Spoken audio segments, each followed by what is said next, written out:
তো আলু গাদা টাকা খরচা করে আমরা চাষ করেছি, আজকে মাঠে কোনো খরিদ্দার নেই, মাঠের কোনো দাম নেই। 200 টাকা বস্তা বলছে, 4 টাকা কিলো দাম বলছে। যেখানে আলুটা তৈরি করতে আমাদের 10 টাকা খরচা পড়ে যাচ্ছে, বিঘে পিছু 30-32 হাজার টাকা খরচা হয়ে গেছে।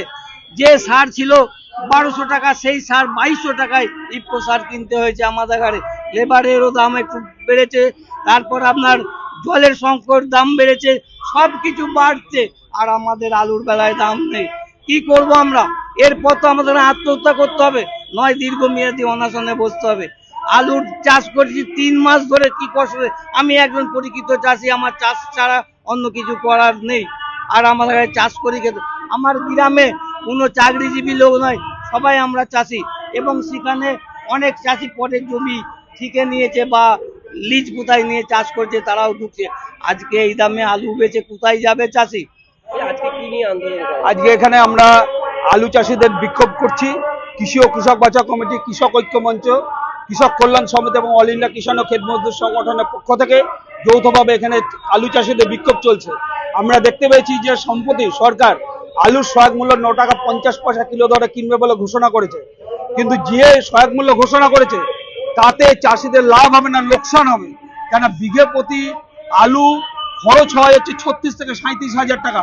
এখানে সরকার যে সহায়ক মূল্য ঘোষণা করছে তাকে 27 থেকে 28 হাজার টাকা উঠবে। শুধু তাই না, সরকার বলছে 70 প্যাকেট করে আলু কিনবে। 70 প্যাকেট করে আলু কিনলে বাকি আলু যাবে কোথায়? আজকে দেখুন বস্তার দাম হয়ে গেছে 17 টাকা 18 টাকায়। হিম করে আলু রাখতে গেলে তার ভাড়াও বৃদ্ধি হয়ে গেছে। আলু মরশুমের শুরুতে দেখতে পাচ্ছি সারের ব্যাপক কালোবাজারি হয়েছে, 2200 টাকা করে সার বিক্রি হচ্ছে, 10-26-26। বীজের দাম আকাশ ছোঁয়া হয়েছে। ফলে এইরকম একটা পরিস্থিতিতে দাঁড়িয়ে আজকে আলু চাষিরা আজকে লোকসানের মুখে পড়বে। তাই আমাদের পরিষ্কার দাবি, যদি 12 টাকা কিলো সরকার সহায়ক মূল্য ঘোষণা করে আলুর ক্ষেত্রে, তাহলে চাষিরা কিছুটা লাভের মুখ দেখতে পারে।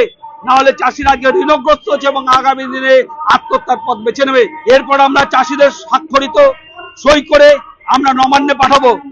এই সই আমরা নবান্নে পাঠাবো, এবং নবান্নে পাঠানোর পর আমরা দেখবো যদি না হয় তাহলে আগামী দিনে আরো বৃহত্তর আন্দোলনের দিকে যাবো।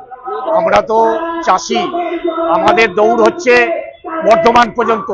আমরা মাঠে ফসল ফলাই, দিনরাত পরিশ্রম করি।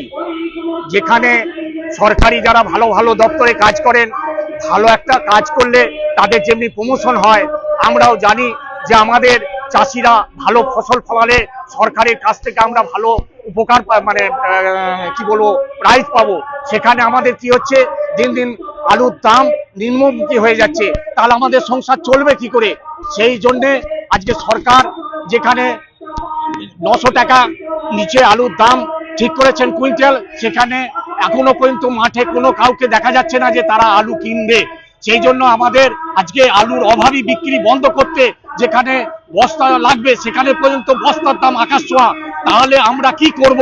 সেই জন্য আজকে বর্ধমান করজন কেটে এসেছি আমাদের এই দুর্দশার কথা আমাদের ডিএম সাহেবের মাধ্যমে নবান্নে জানাতে। সেই জন্য আমরা এখানে বিক্ষোভ দেখাচ্ছি।